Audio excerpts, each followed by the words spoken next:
عائشہ عزیز 25 سالہ کشمیری خاتون ہے جو ملک کی سب سے کم عمر خاتون پائلٹ بن گئی ہے، جو متعدد کشمیری خواتین کے لیے تحریک اور مثال بن گئی ہے۔ سال 2011 میں عائشہ عزیز 15 سال کی کم عمر میں لائسنس حاصل کرنے والی کم عمر ترین طالب علم پائلٹ بن گئی اور اگلے سال روس کے سوکول ایئر بیس پر MiG 29 جیٹ طیارے کی پرواز کرنے کی تربیت حاصل کی۔ بعد میں انہوں نے بمبئی فلائنگ کلب سے ہوا بازی میں گریجویشن کی اور 2017 میں کامرشل لائسنس حاصل کی۔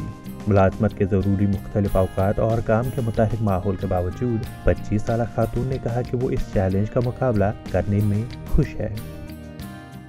Very fascinated by flying, and to be at 40,000 feet اس کا ایک الگ ہی charm ہوتا ہے، and you are flying constantly. آپ ایک جگہ سے دوسرے جگہ جاتے ہیں، you get to meet so many different kind of people. So I think these things were the reasons why I wanted to become a pilot.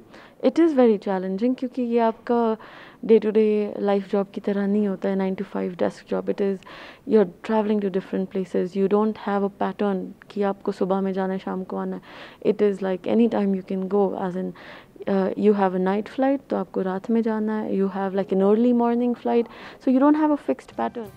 والدین بھی عائشہ کی کامیابی اور کامرانی سے بے حد خوش ہے۔ عائشہ کے والد کا کہنا ہے کہ بچوں کو ان کے خواب پورے کرنے کی مکمل آزادی دینی چاہیے۔ ہم بچوں کو ان کی مستقبل اور ان کو جہاں پہنچنا ہے، ہمیں جو کچھ بھی as a fundamental rights of parents we should fulfil to achieving their goal and target. Ayesha کہتی ہے کہ وہ بہت خوش قسمت ہے کہ ان کے والدین انہیں ہر ایک چیز میں مدد فراہم کرتے ہیں۔ ان کا کہنا ہے کہ ان کے والدین ان کے سب سے بڑے رول ماڈل ہے۔ Bureau report ETV Bharat.